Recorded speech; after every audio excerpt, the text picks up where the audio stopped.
Hi, welcome to my YouTube channel. My name is Magerwa Karogo, and this is the political student. This would be, or this, hopefully, this would be the 5th video that you're going to do. And I'm glad that you're watching. Thanks for the subscription. Since yesterday, we have 4 more subscription, and I want to celebrate each milestone that I'm getting every day. And this is the political student, and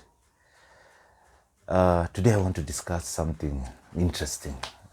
The reason I think this is interesting is because at the moment it's a hot topic, and as the title reads, I know most people would think that when William Ruto said that he wants to welcome Raila Odinga to the Mount Kenya region, people thought maybe it was a joke, but indeed, in a way or in a sense, Ruto has become the next Mount Kenya kingpin, and I'll explain how. Okay, I know for some people it might not make sense, but I'll show you how, the story, how Ruto became the Mount Kenya kingpin. And it did not start this year or during the campaign period. It's a long story, and so far we have seen that the way the Mount Kenya region is treating Ruto, in a way he is the Mount Kenya kingpin. He's supposedly after Uhuru Kenyatta, in quotes, he is the Mount Kenya kingpin, and explain how. But before we can even get to the explanation, it's good to understand how the Mount Kenya region, which composes of the Kikuyus, the Merus, the Embus, and Bere. And all these people have quite similar cultures. And as far as leadership is concerned, these people are not ruled by kings. So even if you look into the history of the Kikuyus or the Merus or the Embus, you realize that these people are not ruled by kings. They are ruled by council of elders. And even if I ask you right now to name any Kikuyu king, probably you won't name any. I think the most popular Kikuyu king or Kikuyu leader was Wagwa Makeri. The other leaders came later on after colonization. Okay, these are the senior chiefs. These were chiefs that were made chiefs by the colonialists. Okay, so when you understand that the Kikuyus or the Mount Kenya region does not subscribe to the kingship, they subscribe to the council of elders, you realize that elders have a role to play on who becomes the custodian or the king as far as national politics is concerned. So how did William Ruto then get the next kingship?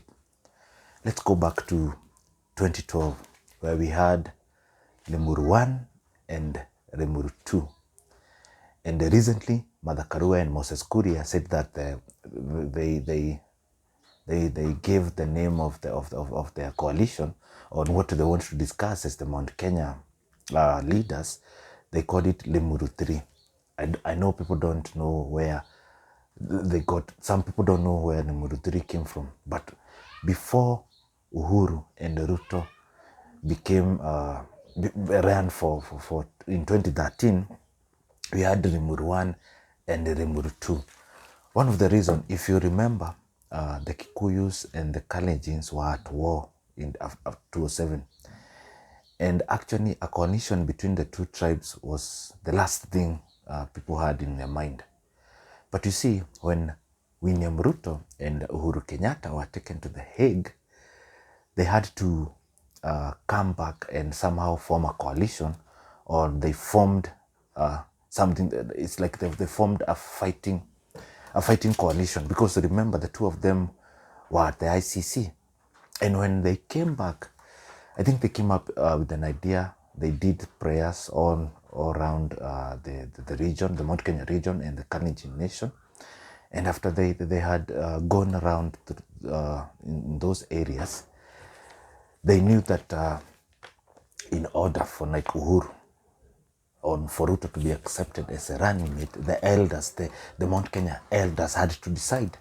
And that's why we had Rimuru 1 and Rimuru 2. So after they had done their prayers all over the Mount Kenya region and the Kalenjin nation, they went back to the elders. And that's why we had Rimuru 1. The reason they chose Rimuru is because after the post-election violence, most of the victims, you know, they were at Rimuru, okay? So after they ran from Burnt Forest and Kiambaa and all those places in Rift Valley, their safe haven was at Rimuru, and that's why the meetings were held at Rimuru. Remember, Uhuru and Ruto first had to convince the people to accept, Uhuru had to convince the Mount Kenya region to accept Ruto, because to them it felt like Ruto had led, it felt like Ruto, being from the Rift Valley, seems like he was the one who had led the post-election violence. And so when the elders met at Rimuru 1, I think they never agreed. That's why we had Rimuru 2. So after Rimuru 2, the elders agreed, or they gave Uhuru and Ruto the go-ahead to run as presidential candidate and the running mate, okay? So it's the elders that decided. Now, hold on right there. Let's go back to 2002. If you can remember, in 2002, we had Kibaki and we had Uhuru, two Kikuyus, or two Mount Kenya candidates. And so, at that particular time, Uhuru was so young, and so the elders were backing Kibaki. And if you can remember, even after 2005, after Uhuru formed a coalition with Kina Raila and Kalonzo to oppose the new constitution back then, I think it was the 2005 draft constitution, Uhuru would later come in 2007 and back Kibaki. It was no coincidence. I think it was advised by elders that he needs to first support Kibaki so that in 2013 he would be backed by the elders, okay? Because that's how it works. So the elders decide who becomes the custodian of the national hem or national politics hem, and that's how Uhuru would become the kingpin in 2013.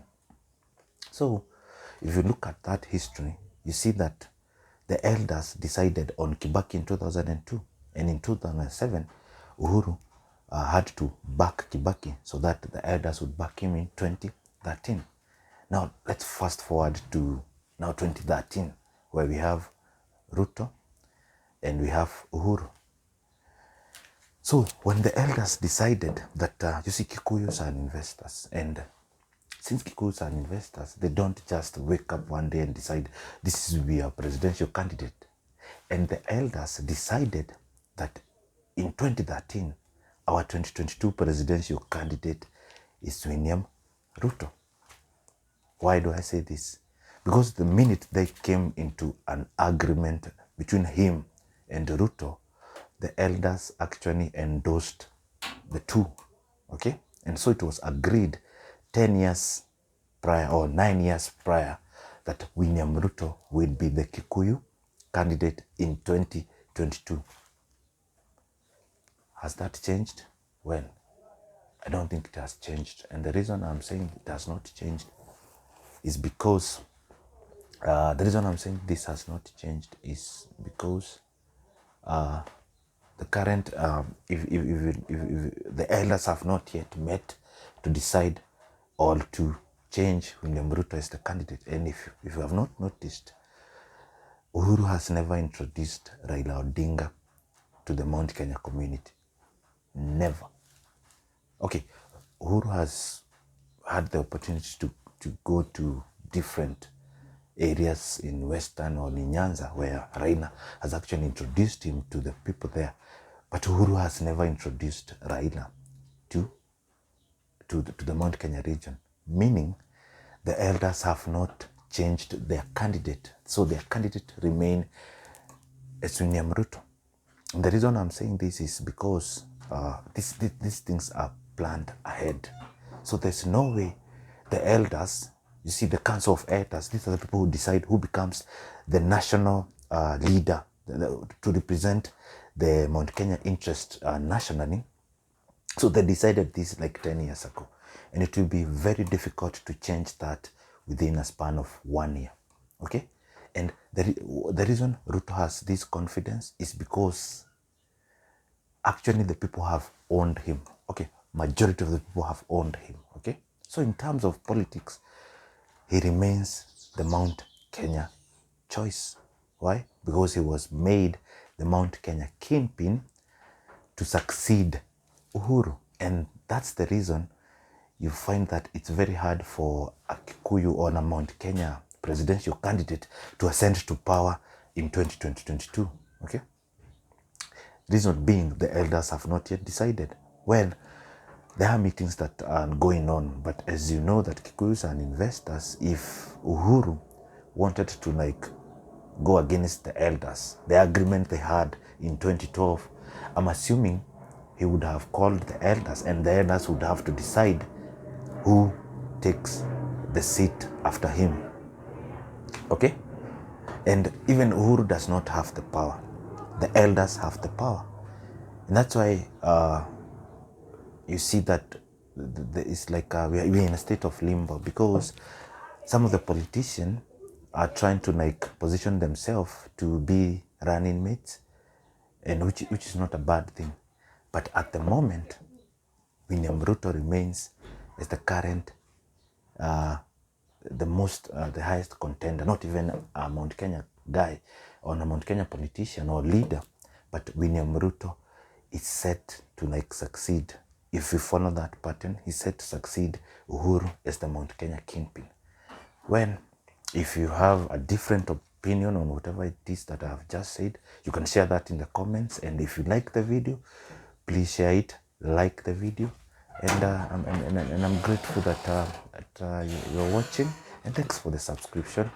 And have a good day.